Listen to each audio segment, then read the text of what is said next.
Height and distance एक बहुत अच्छा और बहुत इंटरेस्टिंग चैप्टर है और बहुत प्रैक्टिकल चैप्टर है। ये ऐसा चीज है जो आपको डेली लाइफ से रिलेट कर देगा। अभी हम लोग जाते हैं, जब जेडी हाई स्कूल में जो बन रहा था तो उस टाइम अराउंड 2011 का बात था, तो उस टाइम लोग देखते ऐसे करके कितना ऊपर किए जा रहा है।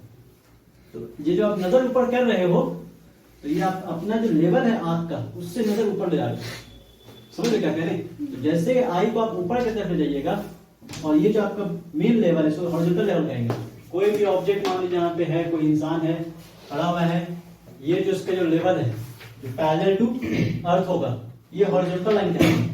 और हॉरिजॉन्टल लाइन से कोई भी बिल्डिंग अगर कहीं पर भी खड़ा हुआ है जमीन पर, आपको उसका टॉप देखना है कितना हाइट तक है, तो आपको आई को ऊपर लेना पड़ेगा, नजर ऊपर लेना पड़ेगा। ये ना करते हैं, जब नजर को ऊपर ले जाएंगे तो ये हॉरिजॉन्टल लेवल और इसके बीच में कोई एंगल बनेगा। तो हम आई को एलिवेट कर रहे हैं, ऊपर कब जा रहे हैं, तो ये एंगल कहलाएगा एंगल ऑफ एलिवेशन। समझे क्या कह रहे हैं? और अगर उसका बॉटम देखना है तो बॉटम देखने के लिए आपको आई को नीचे करना पड़ेगा। तो नीचे करेंगे तो इस लेवल से नीचे कंपेयर करते हैं, इस लेवल से। तो इस लेवल से जैसे ही कंपेयर करेंगे तो यहां पे भी कुछ एंगल बनेगा, इस एंगल को कहेंगे एंगल ऑफ डिप्रेशन। समझे? तो इस तरीके से दो एंगल बन सकता है, एक एंगल ऑफ एलिवेशन और एक एंगल ऑफ डिप्रेशन। बहुत सिंपल सा बात है। हम एक बिल्डिंग पे खड़े हुए हैं और वहां से जमीन के नीचे देखना है, नीचे में कोई गाड़ी आ रहा है उसको देखना है, तो वहां पे हमको अपना एंगल आई को नीचे करना पड़ेगा, एंगल ऑफ डिप्रेशन पड़ेगा वहां पे। और कहीं ऐसा जगह पे खड़े हुए जो खुद ही बिल्डिंग है, खुद ही बिल्डिंग है, वो यहाँ पर बिल्डिंग में कोई ऑब्जेक्ट है, कोई आदमी है, और बगल में एक और बड़ा बिल्डिंग है। समझ लो, यहाँ से वो कई चीज देख सकता है। एक अपना ये लेवल देख सकता है अभी सीधे, ये क्या कहलाएगा हॉरिजॉन्टल लाइन। एक देख सकता है इसका टॉप, एक देख सकता है इसका, और एक यहाँ भी देख सकता है, ऐसे देख सकता है। वो डिपेंड करेगा कितना एंगल से वो आई को ऊपर कर रहा है। तो यहाँ बनेगा एंगल कुछ थीटा, इन दोनों के बीच का जो कुछ गैप होगा, बिल्डिंग हमेशा परपेंडिकुलर होता है, एंगल कितना बन जाएगा 90। ये जो 90 ये जो है ये अपने आप में एक राइट एंगल ट्रायंगल बन गया, जिसमें ये कहला जाएगा बेस, ये कहला जाएगा परपेंडिकुलर, ये क्या कहलाएगा।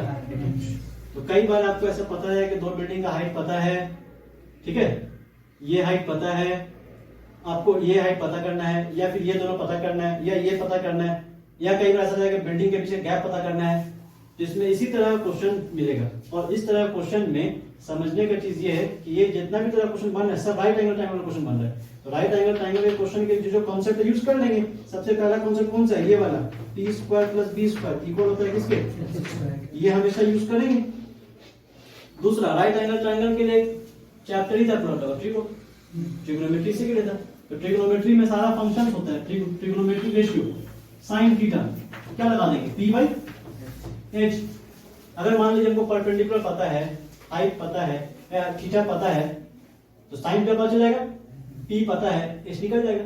सपोज करें साइन 30 है, थीटा का 30 है, तो क्या रख देंगे तो साइन 30, पी का वैल्यू मान लीजिए 1 है, साइन 30 इक्वल टू 1/h। समझिए एच इक्वल 2 आ जाएगा, साइन 30 का वैल्यू देंगे हाफ, एच सॉल्व होकर 2 आ जाएगा। तो इस तरीके से हम लोग सॉल्व कर सकते हैं। तो केवल बस इसमें इतना ही है कि आपको angle of elevation, angle of depression समझना है। अच्छा, एक और चीज बताते हैं, एक और कॉन्सेप्ट बताते हैं। मान लीजिए एक बिल्डिंग है, यहाँ पर किसी का बिल्डिंग है, नीचे बेसमेंट है, कार पार्क करने जाना है इसको, ठीक है, और कार यहाँ पर है, यहां से इसका जो एंगल बन रहा है कुछ बन रहा है, कार का अपना कोई स्पीड है, इस स्पीड से जा रहा है, तो उसको क्वेश्चन में दिया रहा है कि इतना टाइम लगेगा यहाँ पहुंचने में। जब ये इतना दूरी पर था, बिल्डिंग से इतने डिस्टेंस पे था, तो कुछ एंगल बना रहा था। अब वो कार आगे की तरफ बढ़ रहा है, तो बढ़ते बढ़ते टाइम आया कि यहाँ पहुंच जाएगा, और जब यहाँ पहुंच गया तो कार से बनने वाला एंगल बढ़ जाएगा घट जाएगा, बढ़ जाएगा। तो पहले का एंगल मान लीजिए थीटा था, अब एंगल कितना हो गया 5, ग्रेटर कौन होगा इसमें, 5 ग्रेटर हो जाएगा। तो जैसे जैसे किसी बिल्डिंग के नजदीक जाएंगे, टॉप देखने के लिए आपको नजर अब दूर से देखते आ रहे हाई स्पीड मोड कुछ ज्यादा वहां से ज्यादा नहीं, नजदीक आते जा रहे ऐसे ऐसे, एकदम को नजदीक पहुंच गए तो ये ना करना पड़ेगा। तो जैसे नजदीक पहुंचेगा एंगल बढ़ जाएगा इस तरीके से। अब इसमें एक क्वेश्चन रहेगा कि जब थीटा 30 था, 30 से थीटा हो गया 60, उस दौरान कार कितना डिस्टेंस ट्रैवल किया? समझे ये क्वेश्चन? 30 से 60 से 30 डिग्री से 60 डिग्री तक एंगल बढ़ चुका है कार का, टॉप से लेकर के, तब फिर इस दौरान कितना कार डिस्टेंस ट्रैवल किया? इस तरह क्वेश्चन भी आपको इसमें रहेगा। है कि आगे वही चीज, बिल्डिंग है ना, बेसमेंट, इसका बेसमेंट जाकर गाड़ी पार्क होगा तो राइट एंगल पे ना बिल्डिंग बनता है। वो एक्सेप्शन है कि हम लोग के इंडिया में झुकाव बिल्डिंग भी है, पता है कि नहीं, झुकी मीनार कहते हैं उसको। तो वो टेढ़ है थोड़ा सा, इंक्लाइंड है। तो ये वाला जितना भी बिल्डिंग बनता है वो सब का सब वर्टिकल 90 डिग्री पर। एफिल टावर 90 डिग्री पर है, हाँ वर्टिकल है। बुर्ज खलीफा वर्टिकल ही है। अभी तो मैं बना देना क्या वैसे गोलघर पटना वाला गोलघर क्या एंगल बोलिएगा यार? गोलघर ऐसा है, ऐसा ऐसे,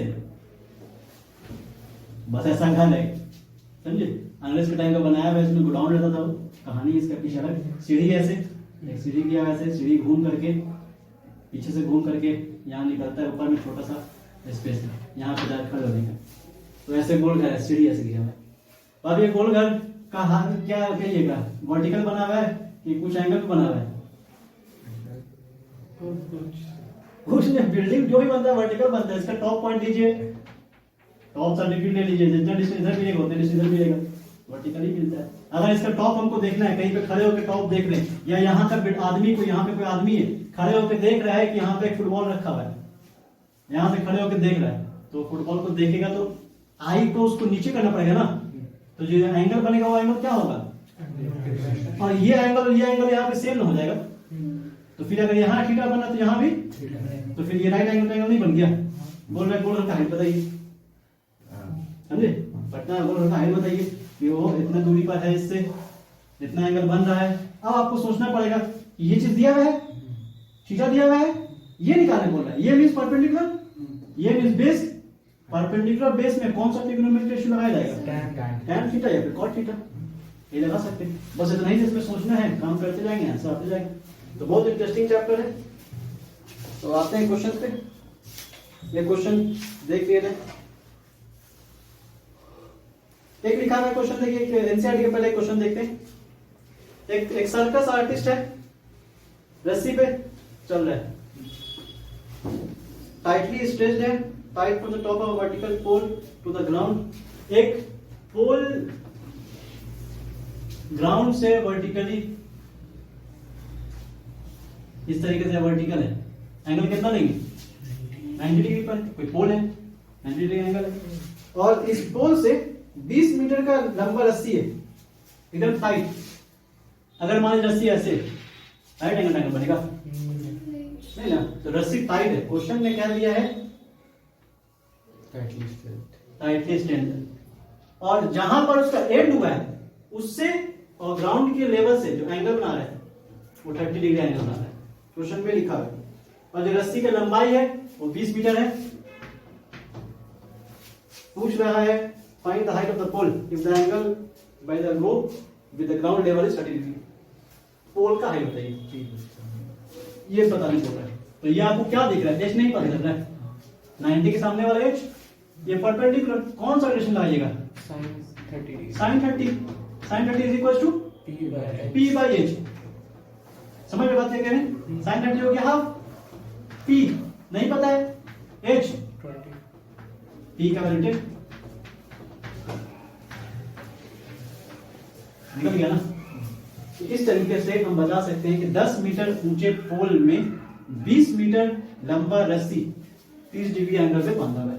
ये इंफॉर्मेशन निकल गई। अभी एक और से बोल देता कि ऐसा करने के लिए एक क्वेश्चन है कि 20 मीटर रस्सी को कुछ हाइट वाले पोल से कितने दूरी पर बांधे कि एंगल बन जाए 30 डिग्री।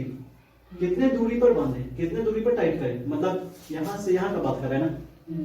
इस बात को ये निकालना पड़ता है। मींस क्या होता है? बेस यहाँ क्या दिया हुआ है? Height, hypotenuse. यहाँ क्या दे रहा है? बेस और हाइपोटेनस में क्या रिलेशन है? cos कॉस लगाना पड़ जाता, इस बार cos 30 लगाते हैं। तो क्वेश्चन ऐसे ही हो सकता था, cos 30 क्या लिखेंगे, b बाई cos 30 का वैल्यू कितना, √3/2। इधर b कितना है नहीं पता है, h कितना है, मल्टीप्लाई कैंसिल कर दिए 10 आ जाएगा, b का वैल्यू कितना आ गया 10√3।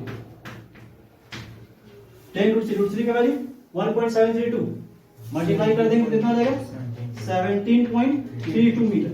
मतलब 17.32 मीटर की दूरी पर अगर आप 20 मीटर लंबे रस्सी को ऐसे वाले पोल से बांधिएगा तभी जाके 30 डिग्री बन सकता है। अगर मान लीजिए 17 मीटर में बांधेंगे 30 डिग्री बनेगा, 15 मीटर में बांधेंगे, 15 मीटर मामले यहाँ पे आ रहा है 30 डिग्री एंगल बनेगा, 30 ज्यादा बनेगा 30 कम बनेगा, ज्यादा बन जाएगा। जैसे जैसे किसी के चीज नजदीक जाएंगे एंगल और जैसे दूर कर देंगे एंगल घटते जाएगा।